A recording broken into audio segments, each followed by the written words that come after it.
और अगर इंडिया गठबंधन ने अपनी गोटी ठीक से सेट की तो भाजपा के उम्मीदवार सीपी राधाकृष्णन कांटे की टक्कर में फंस भी सकते हैं। जरा समझिए कैसे। दरअसल इंडिया गठबंधन ने एनडीए में ही फूट डाल दी है। आंध्र प्रदेश के मुख्यमंत्री एन चंद्रबाबू नायडू नीतीश कुमार के साथ एनडीए के सबसे जरूरी घटक दल है और अगर चंद्रबाबू नायडू ने इंडिया गठबंधन के उम्मीदवार को वोट, इस वक्त प्रधानमंत्री नरेंद्र मोदी जी एक अलग ही कश्मकश के आलम में फंसे हुए हैं। चंद्रबाबू नायडू ने एक बार फिर से प्रधानमंत्री नरेंद्र मोदी जी की पूरी तरह से सांसें अटका दी है। दोस्तों, अगर चंद्रबाबू नायडू ने जरा सी भी बगावत कर दी तो पूरा खेल किस तरह से धराशायी हो जाएगा, पूरा खेल पलट जाएगा। हमारे साथ वरिष्ठ पत्रकार मौजूद है नवीन कुमार, आप उनकी इस रिपोर्ट को देखिए। नमस्कार, आदाब, सत श्री अकाल, जय भीम, जोहार। मेरा नाम है नवीन कुमार। इस बार उपराष्ट्रपति का चुनाव बड़ा मजेदार हो गया है और अगर इंडिया गठबंधन ने अपनी गोटी ठीक से सेट की तो भाजपा के उम्मीदवार सीपी राधाकृष्णन कांटे की टक्कर में फंस भी सकते हैं। जरा समझिए कैसे। दरअसल इंडिया गठबंधन ने एनडीए में ही फूट डाल दी है। आंध्र प्रदेश के मुख्यमंत्री एन चंद्रबाबू नायडू नीतीश कुमार के साथ एनडीए के सबसे जरूरी घटक दल है और अगर चंद्रबाबू नायडू ने इंडिया गठबंधन के उम्मीदवार को वोट नहीं दिया तो आंध्र प्रदेश में जगन मोहन रेड्डी और नायडू दोनों के लिए मुश्किल खड़ी हो जाएगी। कांग्रेस ने बड़ी गजब की चाल चल दी है। अगर वो चाल कामयाब हुई तो इंडिया गठबंधन उपराष्ट्रपति के चुनाव में एनडीए को या कहिए बीजेपी को बुरी तरह फंसा चुका है।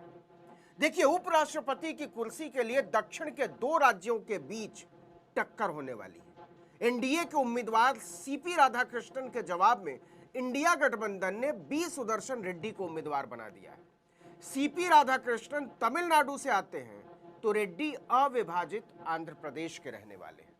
79 साल के रेड्डी गुवाहाटी हाईकोर्ट के चीफ जस्टिस और गोवा के पहले लोकायुक्त रह चुके हैं। वो संयुक्त आंध्र प्रदेश यानी जब तेलंगाना अलग राज्य नहीं बना था वहां के रहने वाले हैं। 2007 में उन्हें सुप्रीम कोर्ट का जज बनाया गया था और 2011 में सुप्रीम कोर्ट से रिटायर हुए। अब देखिए कि सीपी राधाकृष्णन को उतारकर बीजेपी ने डीएमके को फंसा दिया था क्योंकि भाजपा ने इसे तमिल अस्मिता का प्रश्न बना दिया।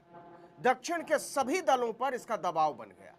नतीजा, आंध्र प्रदेश के पूर्व मुख्यमंत्री और वाईएसआरसीपी के चीफ जगन मोहन रेड्डी ने भी समर्थन देने का ऐलान कर दिया आनन फानन में। लेकिन अब तो आंध्र प्रदेश के मुख्यमंत्री चंद्रबाबू नायडू ही उलझ गए। अगर डीएमके तमिल अस्मिता के नाम पर इंडिया गठबंधन की लाइन छोड़ने पर विचार कर सकता है तो निश्चित तौर पर जगन मोहन रेड्डी और चंद्रबाबू नायडू पर समझिए कितना दबाव होगा। ऊपर से इंडिया गठबंधन के उम्मीदवार सुदर्शन रेड्डी की जाति भी जगन मोहन वाली है। दोनों रेड्डी समुदाय से आते हैं।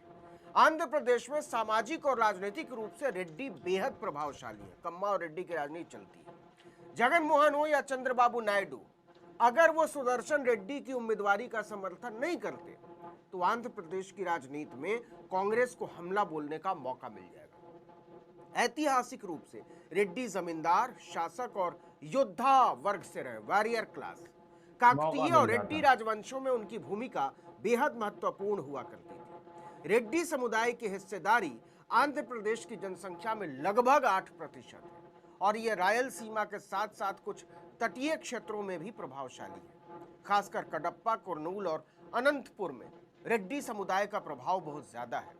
ऐसे में सुदर्शन रेड्डी की उम्मीदवारी के खिलाफ जाना आंध्र प्रदेश की राजनीति में कांग्रेस को एक मौका तो देगा ही देगा। और अगर इस दबाव में वाईएसआरसीपी और तेलुगु देशम उनका समर्थन करने का फैसला करते हैं तो भाजपा के लिए बड़ी मुश्किल हो जाएगी। क्योंकि देखिए, टीडीपी के लोकसभा में 16 सांसद हैं और राज्यसभा में 4 यानी कुल 20। वहीं जगन मोहन की पार्टी वाईएसआरसीपी के लोकसभा में 4 सांसद और राज्यसभा में 7 यानी कुल 11। इस तरह चंद्रशेखर राव की पार्टी बीआरएस का लोकसभा में तो एक भी सांसद नहीं है लेकिन राज्यसभा में उसके 4 सांसद 11। अगर इन तीनों के सभी सांसदों की संख्या को जोड़ दें तो कुल 33 सांसद बनते हैं। ये एक अच्छी खासी संख्या है मौजूदा समीकरण में। तीनों पहले दक्षिण एकता के नाम पर सीपी चंद्रशेखर के पीछे लामबंद नजर आने की कोशिश कर रहे थे, लेकिन आंध्र प्रदेश का उम्मीदवार सामने खड़ा किए जाने के बाद बदली परिस्थितियों में अगर ये एनडीए के पाले से निकलकर इंडिया गठबंधन के उम्मीदवार की तरफ मुड़ जाए तो बीजेपी के लिए बड़ी चिंता की बात होगी। दरअसल बी सुदर्शन रेड्डी को उतारकर इंडिया गठबंधन ने बीजेपी के फ्लोर मैनेजमेंट को हिला दिया है और लगभग धराशायी कर दिया। बीजेपी का कैंडिडेट है वो संघ से आता है और जो विपक्षी दलों के जो कैंडिडेट हैं वो सुप्रीम कोर्ट के न्यायाधीश रहे हैं और उनका किसी पॉलिटिकल पार्टी से कभी कोई रिश्ता नहीं, किसी विशेष विचारधारा से बिलोंग नहीं करते और आंध्र प्रदेश के होने के नाते उनको अब फैसला लेना है टीडीपी को और बाकी दलों को। देखिए कि रक्षा मंत्री राजनाथ सिंह ने 17 अगस्त की रात को कांग्रेस अध्यक्ष मल्लिकार्जुन खड़गे से बात करके एनडीए के उपराष्ट्रपति पद के उम्मीदवार सीपी राधाकृष्णन के लिए समर्थन मांगा था। भाजपा अध्यक्ष जेपी नड्डा ने भी कहा था कि उनकी पार्टी उपराष्ट्रपति चुनाव में सीपी राधाकृष्णन को निर्विरोध चुनने के लिए विपक्ष से बात करेगी, लेकिन इसके 2 दिन बाद ही इंडिया गठबंधन ने एक ऐसा दांव खेल दिया जिसने दोनों के घटक दलों के सामने धर्म संकट खड़ा कर दिया। अगर डीएमके इंडिया गठबंधन की लाइन छोड़कर तमिल अस्मिता के नाम पर सीपी चंद्रशेखर को समर्थन देने का फैसला करता है तो फिर चंद्रबाबू नायडू, जगन मोहन रेड्डी और के चंद्रशेखर राव पर भी आंध्र अस्मिता के पक्ष में खड़े होने का दबाव बढ़ जाएगा। लेकिन यह तय हो चुका है कि अगले 5 साल के लिए उपराष्ट्रपति तो दक्षिण के राज्य से ही होने जा रहा है। आपको बता दें कि उपराष्ट्रपति के चुनाव में संसद के दोनों सदनों के लोकसभा और राज्यसभा के सांसद वोट डालते हैं। इसे इलेक्टोरल कॉलेज कहा जाता है। फिलहाल लोकसभा के 543 और राज्यसभा के 240 सांसदों को मिलाकर इलेक्टोरल कॉलेज बनता है 787 सांसदों का। मतलब जीत के लिए 394 से ज्यादा वोट होना चाहिए। अब अगर एनडीए के लोकसभा में 293 और राज्यसभा में 129 वोट को मिला दें तो एनडीए की ताकत 422 सांसदों की है। दूसरी तरफ इंडिया गठबंधन को देखें तो लोकसभा के 232 और राज्यसभा के 133 मतलब लगभग 365 सांसदों का समर्थन। इसका मतलब हुआ एनडीए से 57, इसको याद रखिएगा। लेकिन अगर चंद्रबाबू नायडू के 20 सांसद एनडीए से निकलकर इंडिया के बी सुदर्शन रेड्डी के पक्ष में मुड़ जाते हैं तो ये अंतर केवल 17 का रह जाएगा। और अगर इसमें वाईएसआरसीपी के भी 11 सांसद जोड़ दें तो अंतर केवल 6 सांसदों का रह जाएगा। अगर बीजू जनता दल के 7 सांसद, वो भी कहीं नहीं है, वो भी अगर इंडिया गठबंधन के उम्मीदवार को वोट कर देते हैं तो एनडीए उम्मीदवार का खेल खराब हो सकता है। लेकिन यह तभी संभव है जब डीएमके तमिल अस्मिता के नारे के बावजूद इंडिया गठबंधन के उम्मीदवार के पक्ष में खड़ा हो और चंद्रबाबू नायडू आंध्र अस्मिता के नाम पर एनडीए की लाइन तोड़ दे।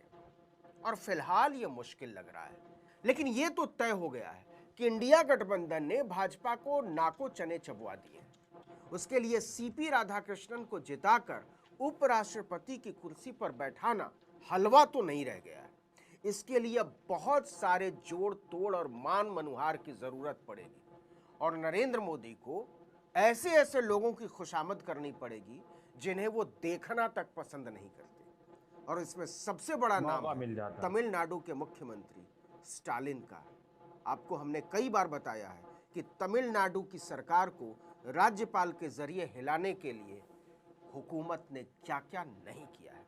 अब आगे आगे देखिए होता है क्या। इस वीडियो में इतना ही, लेकिन अगर आपने आर्टिकल 19 इंडिया को अब तक सब्सक्राइब नहीं किया तो फौरन कर दीजिए, बेल आइकॉन दबाइए, घंटी जैसी आकृति लाइक कीजिए और कमेंट करके बताइए हमारा वीडियो आपको कैसा लगा।